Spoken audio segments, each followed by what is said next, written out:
The all-new Egyptian God structure decks have finally dropped over last week, featuring both Slifer, the Sky Dragon, and Obelisk, the Tormentor.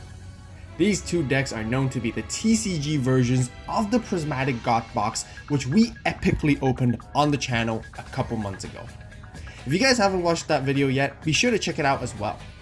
Today we will be opening up the Obelisk structure deck first, and we'll be also featuring a $30 budget deck profile that utilizes 3 copies afterwards.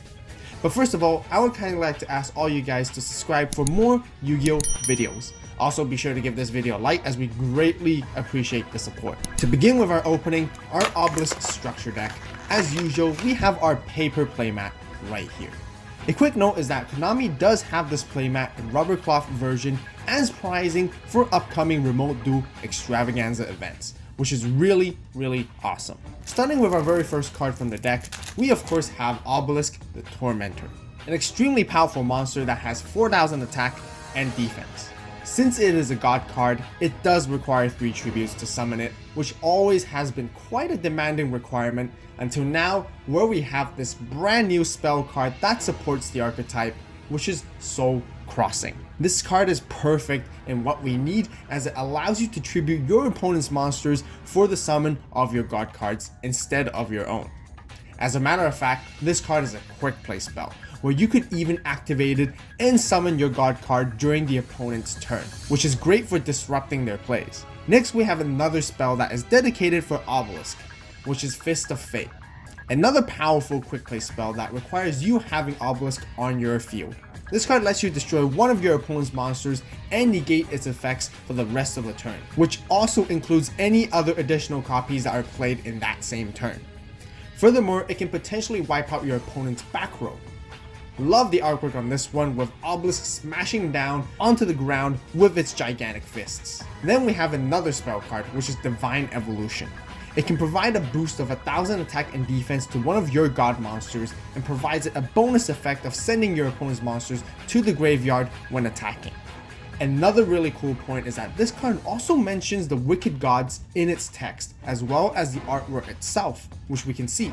I'm really hoping for Konami to release additional support for the Wicked Gods in the near future, as it would be insanely cool, and we could potentially be playing both archetypes clashing against each other epically. Then we have Level Resist Wall, which lets you special summon monsters from your deck when one of your monsters is destroyed by battle or card effect. Next we have Angel 01, which can be special summoned from the hand and also grants us an additional normal summon of a level 7 or higher monster in attack position for the turn.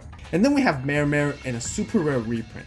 We also have Harpy's Feather Duster, which is a really good reprint and a very important one that we all very much needed. Moving on to our non-holo cards, we have 3 Nimble Mamangas: a Bazoo the Soul Eater, Cyber Dragon, Hardened Arm Dragon, Super Nimble Mega Hamster, Evil Swarm Mandragora, Photon Saber Tiger, where we have 2 copies of those, an Evil Swarm Salamandra, 3 Ra's Disciples, Unmasked Dragon, Nimble Beaver, Condemned Witch reprinted as a common, Gizmek Uka, and Gizmek Makami to round off for our monsters. For our spells, there is Brain Control, Monster Reborn, Different Dimension Capsule, Pot of Avarice, Double Summon, Forbidden Chalice, Forbidden Lance, and Forbidden Dress. There's also Supply Squad and Monarch's Stormforth to wrap up for all our spells. Finally, for our traps, we have Call of the Haunted, Cloning, and Drowning Mirror Force to conclude for the opening. Just before we continue with the video, be sure to let me know in the comment section down below on which structure deck do you guys personally prefer, and which one is your favorite. Would it be the Obelisk one or the Slifer one? Definitely looking forward to what you guys think. Since we have 2 more of these decks, let's quickly open them up, sort the cards out, and begin building our $30 budget deck.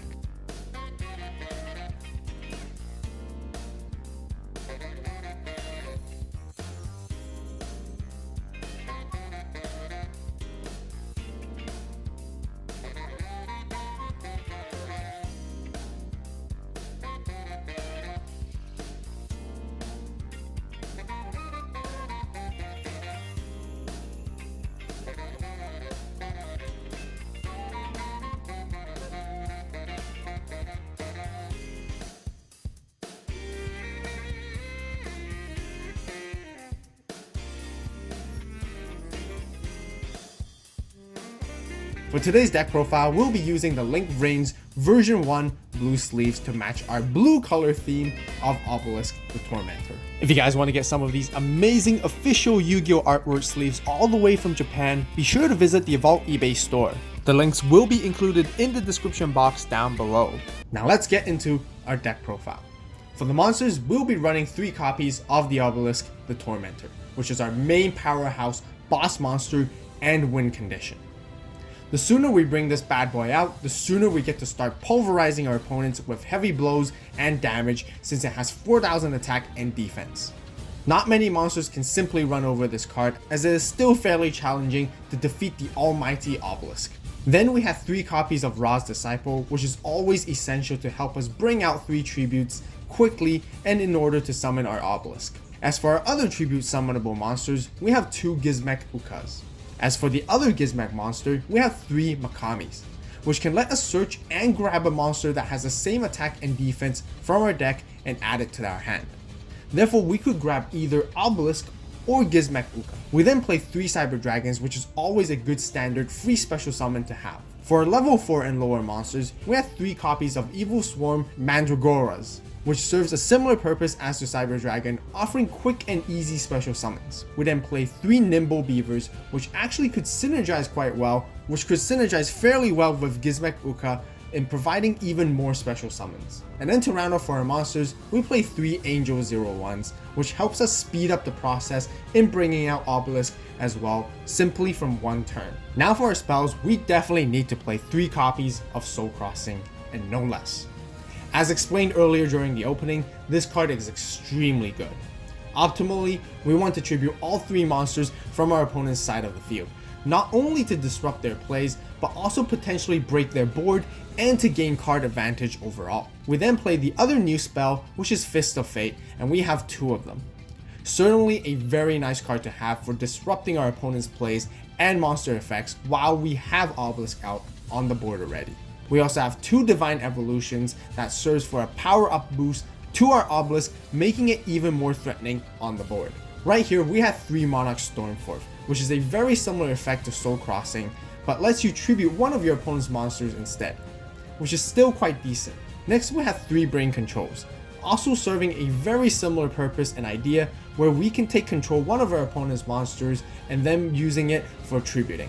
Then we have 2 double summons, allowing us to perform extra summons on the same turn so we can attempt to once again bring out Obelisk even faster. To round off our spells, we have a Monster Reborn and a Harpy's Feather Duster, which are generic good staples to have. And that wraps up for our entire 40 card main deck. We also have a side deck and various options of playstyle we could consider opting in when playing this deck. First, we have the Condemned Witch and the Forbidden Spells package. Condemned Witch can actually help us search for one of our forbidden spells from our deck and add it to our hand. Depending on the situation and our needs, we can proactively prepare ahead to counter against our opponent's plays just with this card. It also has another effect allowing us to special summon a level 4 fairy type monster from our deck, where our main target would be Ra's Disciple. For the forbidden spells, we play 3 Chalices, 2 Dresses, and 2 Lances. We then have 2 Pot of Avarices, which is a good option to recycle our resources whenever needed. Lastly, we have 3 Drowning Mirror Forces, which could be very epic at times, turning the game entirely over to our favor. Just a friendly reminder to you all, please use my deck profile as personal reference only, as this build has worked out for me the most. If you guys have any suggestions or recommendations, be sure to share them in the comment section down below. Overall, the main goal of this deck is very straightforward, as we want to utilize all our resources into summoning Obelisk as quickly as we can. Once we have Obelisk on our side of the field, we would want to start running over on our opponent's monsters over and over again, and then potentially swing in for direct attacks with lots of damage. A sheer simple beatdown strategy and style, just like Kaiba from the anime. If you guys enjoyed the opening and the deck profile, be sure to give this video a like. Also, don't forget to subscribe and turn on that notification bell, as we will be opening up the Slifer Structure Deck next, and we'll be also featuring a $30 budget deck profile for that as well. So don't miss out. As always, thank you guys so much for watching. You guys have a great day, great night, wherever you are. Stay tuned for the next video, and this is AVAULT signing out.